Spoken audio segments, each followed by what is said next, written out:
উত্থান পতনের এক অনিশ্চিত সময় পার করছে বাংলাদেশ ক্রিকেট। মাঠের পারফরম্যান্সের বদলে মাঠের বাইরের বিতর্কই জায়গা করে নিয়েছে শিরোনামে।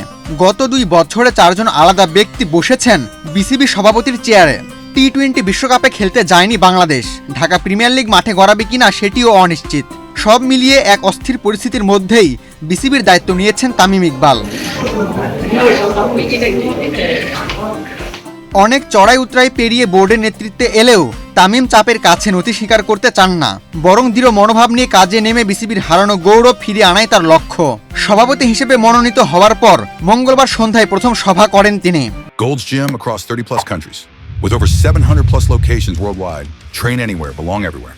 সভা শেষে সংবাদ সম্মেলনে তামিম জানান, দেশের ক্রিকেটের হারানো ইমেজ পুনরুদ্ধার এবং একটি স্বচ্ছ ও গ্রহণযোগ্য নির্বাচন আয়োজন করতে সততা ও দায়বদ্ধতার সঙ্গে কাজ করবে তার নেতৃত্বাধীন অ্যাডহক কমিটি। এখানে যখনই এরকম কেউ দায়িত্ব পান তখন ডেভেলপমেন্টের কথা বলেন বা বিভিন্ন বিষয়ে কথা বলেন। আমি ব্যক্তিগতভাবে প্লাস আমার টিম ব্যক্তিগতভাবে এটা ফিল করে, সবাই মিলে আমরা একসাথে ফিল করি যে আমাদের প্রথম কাজ হবে বাংলাদেশের ক্রিকেটের রেপুটেশন ঠিক করা। এই লাস্ট 1-1.5 বছরে যে রেপুটেশন ড্যামেজ হয়েছে বাংলাদেশের ক্রিকেটের, এই ক্রিকেটের রেপুটেশনটা ঠিক করা হলো আমাদের সবচেয়ে ইম্পর্টেন্ট। নাজমুল হাসান পাপনের অনুপস্থিতিতে জাতীয় ক্রীড়া পরিষদের কোটায় বিসিবির সভাপতি হয়েছিলেন ফারুক আহমেদ। তবে তিনি মাত্র 9 মাস দায়িত্ব পালন করতে পেরেছেন। তারপরে দায়িত্ব পান আমিনুল ইসলাম বুলবুল, কিন্তু এই সাবেক ক্রিকেট আরও দীর্ঘদিন থাকতে পারেননি। জাতীয় ক্রীড়া পরিষদ গঠিত তদন্ত কমিটি 2025 সালের 6 অক্টোবর নির্বাচনে অনিয়ম খুঁজে পাওয়ায় শেষ পর্যন্ত বোর্ড ভেঙে দিয়ে 11 সদস্যের একটি অ্যাডহক কমিটি গঠন করা হয়েছে। তামিম ইকবালের নেতৃত্বে এই কমিটি আগামী 3 মাসের মধ্যে একটি নিরপেক্ষ নির্বাচন আয়োজনের লক্ষ্যে কাজ করবে।